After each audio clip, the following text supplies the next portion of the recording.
Start out with something that you posted on Twitter, saying affirmative action is the single greatest form of institutional racism in America today. Why do you feel that way? I think by definition, there are institutions that regularly take race into account as a factor on whether or not someone gets a job or whether or not someone gets a seat in college. By definition, that's institutionalized racism. And I think the Supreme Court made the right decision today to vote on the side of meritocracy over race-based preferences. I think that's a step forward. It's not a destination.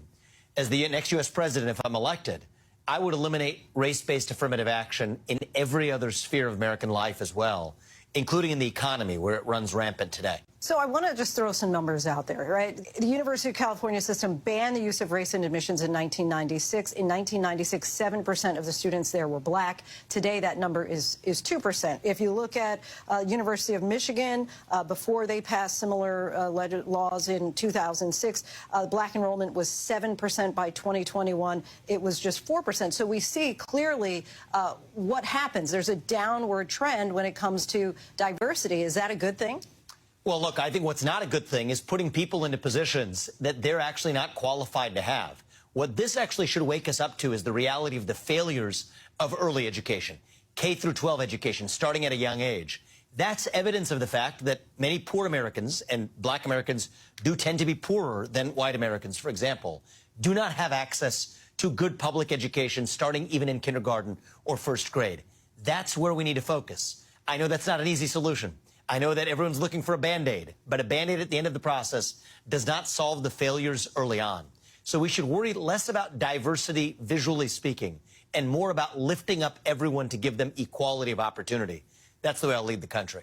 But how do you go about giving equality of opportunity when you're saying, basically, for some people, as you just said, there can be, whether it's socioeconomic, whether it's by race, that we're saying, you know what, we're not going to even consider that in our admissions process. When you're talking about, there have been decades, centuries, right, of discrimination that has caused that disparity in our education system. So the reality is, and by the way, I went to public schools through 8th grade. It was racially diverse, majority black or something close to it. There wasn't a single one of those black kids that could not have achieved everything that I have in my life. I've lived the American dream. I'm now running for U.S. president. If they had also been given the same privilege that I had, which was 2 parents in the house and a focus on education. There's a crisis of fatherlessness, not just in the black community, but across America, across multiple races. There's good evidence that people are more likely to end up in poverty, more likely to drop out of high school. Let's address the family structure. Let's deliver school choice. I think that's something that actually does give a lot of Americans, including it's lifted up a lot of black Americans in the states that have adopted it, allowing families to choose to send their kids to the best possible school they can. That's how we deliver solutions. I want to read Justice Ketanji Brown Jackson's very strong dissent, which I'm sure you've heard at this point, but she said, with the let them eat cake obliviousness today, the majority pulls the ripcord and announces color blindness for all by legal fiat, but deeming race irrelevant in law does not make it so in life. What's your reaction to her response? I understand the criticism. However, I think the right way to stop discrimination on the basis of race is to actually stop discriminating on the basis of race, to quote Justice Roberts from an earlier case in the affirmative action saga. I think that we have to at least start behaving in a way that puts meritocracy first. I believe that every child in this country can realize their maximal potential if they're given that equality of opportunity.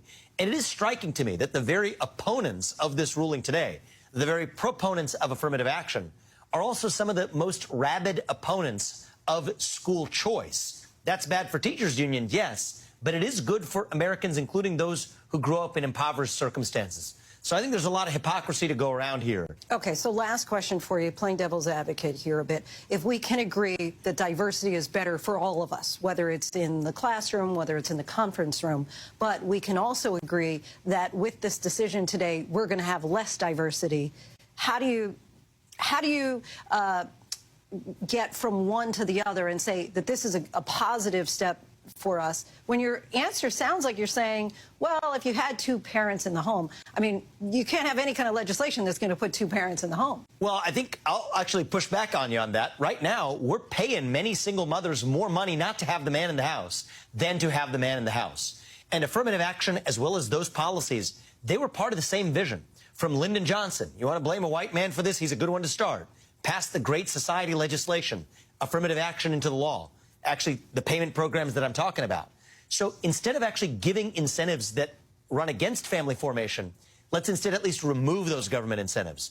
And to your point, yes, is there going to be a trade-off in the short run that's all else equal regrettable? Yes, there is. But is it in service of a deeper value of meritocracy?